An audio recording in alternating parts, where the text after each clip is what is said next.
हिजो बेलुका चाहिँ के भयो भन्दा 8:15 बजेतिर एनसेलको एउटा मेसेज पप भयो स्क्रिनमा। मैले हेरेँ अनि त्यो मेसेजमा के लेखेको थियो भने तेरो डेटा अन भएको छ, डेटा चलेको छ र ब्यालेन्स काटिएको छ भनेर आयो हैन। अनि हेरेँ डेटा अन छैन, मोबाइल वाइफाईमा कनेक्ट छ है। त्यसपछि मलाई अचम्म लागेर मैले एनसेलको कल सेन्टरमा फोन गरेँ। मैले त्यहाँ चाहिँ उहाँलाई मेरो वाइफाई अन हुँदाखेरि कसरी चाहिँ डेटा चल्यो भनेर पैसा काट्यो भनेर उहाँलाई सोधेँ। अनि डेटा नै अन नगरिकन वाइफाईमा कनेक्ट भइरहेको मोबाइलमा पपअप भएर त्यो डेटा चलिरहेको छ भनेर आयो एनसेलबाट है। हजुर त्यो कसरी सम्भव हुन्छ? त्यस्तो हुन्छ र?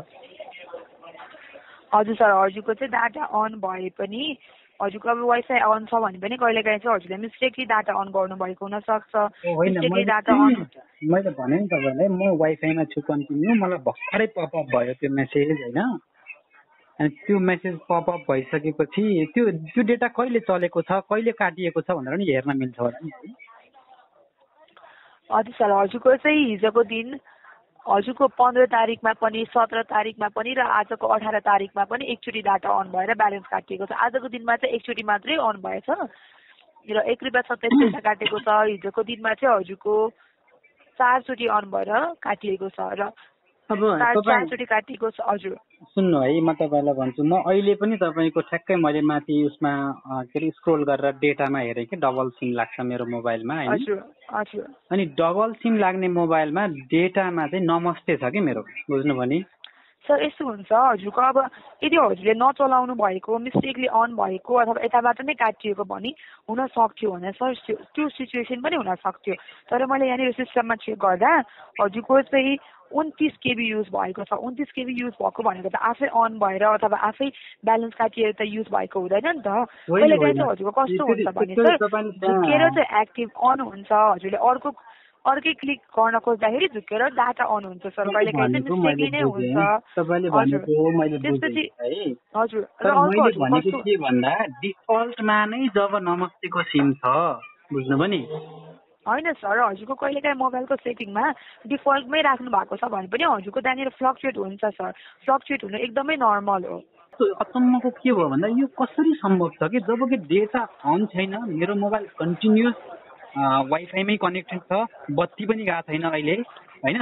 हजुर। अनि तपाईँको कति 8 बजेर कति मिनटमा भन्नुभयो अरे?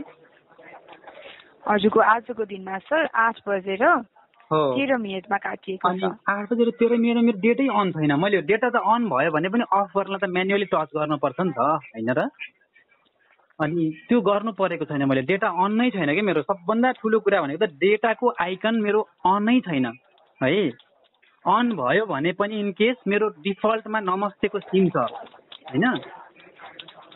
त्यस्तो अवस्थामा मेरो डेटा काटिएको छ भने त्यो त कसरी हुन्छ? यो त एनसेलले ठगी गरिरहेछ बकाइदा। यो त हेर्नुहोस् एकदमै ठुलो सरासर ठगी हो। म त पब्लिकली लेखेर पनि मैले पब्लिकली यो पब्लिक पनि गर्छु र कस्तो ठुलो स्क्याम हो यो भनेको त ठुलो स्क्याम हो हामीहरूमाथि। यो थोरै पैसा हो, बुझ्नुभयो। यो चाहिँ एनसेलले ठगी गरेको। म जस्तो लाखौँ करोड लाखौँ सेवाग्राहीबाट यसले कति कमाउँछ होला यसरी ठगेर? यो चाहिँ मेरो ठुलो क्वेसन हो। हेर्नुहोस्, यो तपाईँको यो कमेन्टलाई कहाँ राख्नुपर्छ, कहाँ फरवर्ड गर्नुपर्छ यो गरिदिनु होला है।